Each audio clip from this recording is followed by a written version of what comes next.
Well, again, taking what the defense gives you, they're a very good defensive team, in particular in guarding the paint. And if you try to force at the rim, they force a lot of misses.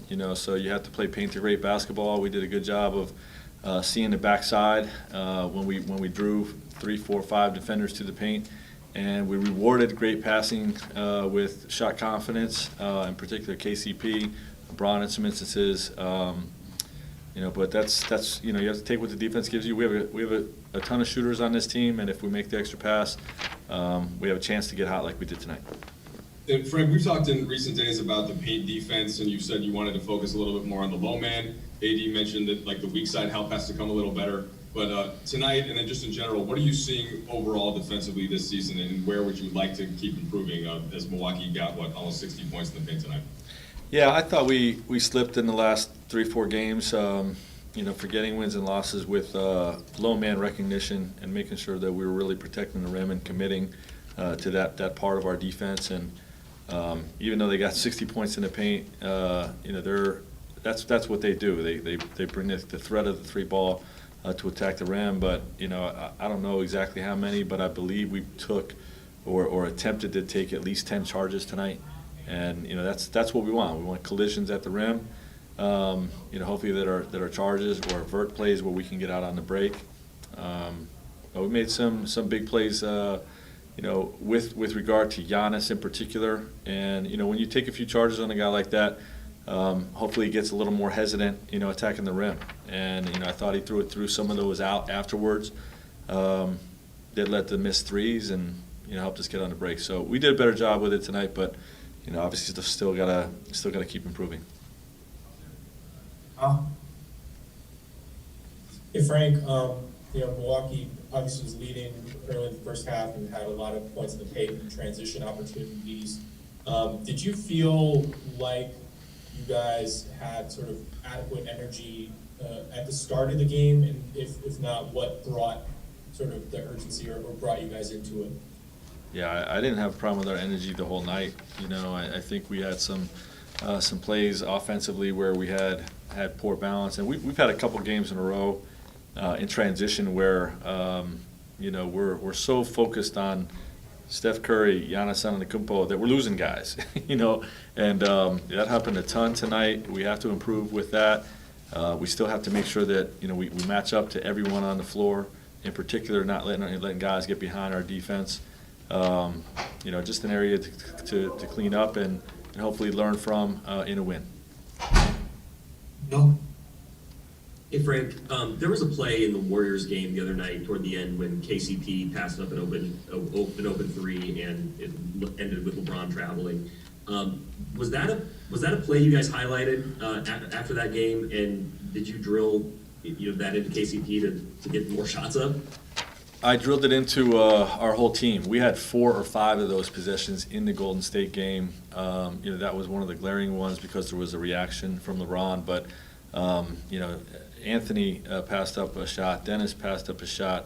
I think I forget. There was 3 or 4 of those possessions, not just Kenny's play, that we were trying to overpass, and we were a little hesitant. And I think our whole group took that lesson and we're very aggressive in those catch and shoot situations tonight.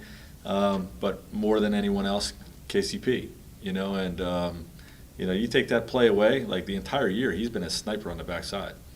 So I'm not worried about that one play. This night tonight is really not a big anomaly for how he's been playing for us all year, and quite frankly how he played for us in the playoff run last year. He's a big part of the championship that we won, and he's off to a great start this year.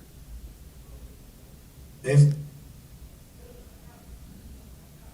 Frank, a lot of the times these games come fast and furious, but you had 2 days in between, or I guess 3 days, but 2 days without a game after the Golden State game to come into this one. Did it allow you to maybe set your defense specifically to this matchup? And if so, how do you feel like you executed, especially against Giannis? We worked a lot on transition defense against Giannis yesterday in practice, and we were very poor with it. So we didn't do it as well as we needed to. But it's one of those things that you can try to simulate it in practice. It's just not the same as a guy like Giannis coming at you full speed. So We have to be better, but, I think the break in the schedule benefited us more, less from a preparation standpoint and more from an ability to have fresher legs, to extend LeBron and AD's minutes, which we, have been being more responsible with when the games were coming more compact. So to have those extra days between games allowed me to blow those guys out a little bit. Yeah.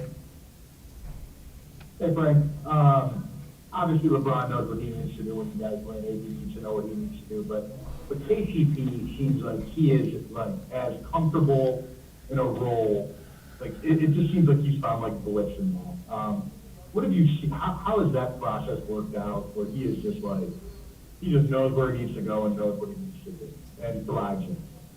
Well, it's one of the more rewarding things in coaching.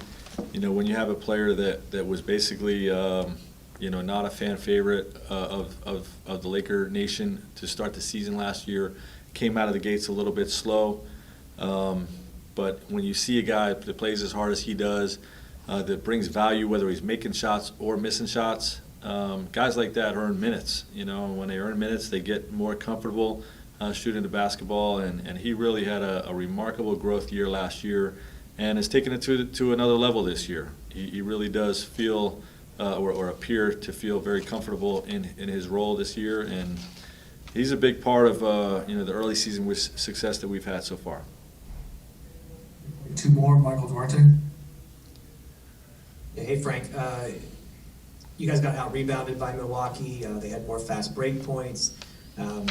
And those are categories that you usually win. But where you guys won this game, at the three-point line with 19 threes, as previously mentioned, and points off the bench, do you feel confident at this point with your roster and player personnel that you can win games in any way, in any fashion, and you just have the players to plug in to beat any team regarding how you match up? Well, we have to be better. We didn't play our best basketball game tonight. We've had a lot of games this year where we have really suffocated other teams in terms of taking away their fast break and their offensive rebounding.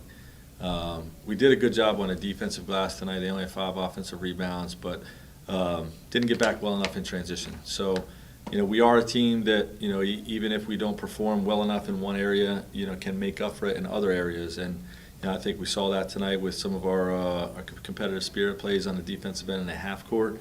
In the second half, really the final 3 quarters. They didn't score over 25 points in either of the final 3 quarters. And, obviously the way we, move the basketball and reward extra pass basketball with a night like tonight where we shot the ball really well. So we can make up for some things, but we have to be better. Last question, Tony DeVille. Hey, Coach, just wanted to ask, how good did it feel to get a win?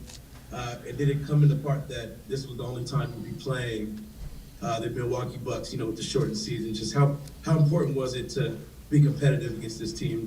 They only playing once this season. Well, we may see them in the second half of the season when the second part of the schedule comes out. But anytime you play one of the top teams in the league, and this is definitely one of the top teams in the NBA, it's a little bit of a barometer. So it feels good to be able to come into their house and get a W. But again, we'll remove the result, focus on the areas that we can certainly be better than we were tonight, and hopefully grow from this game.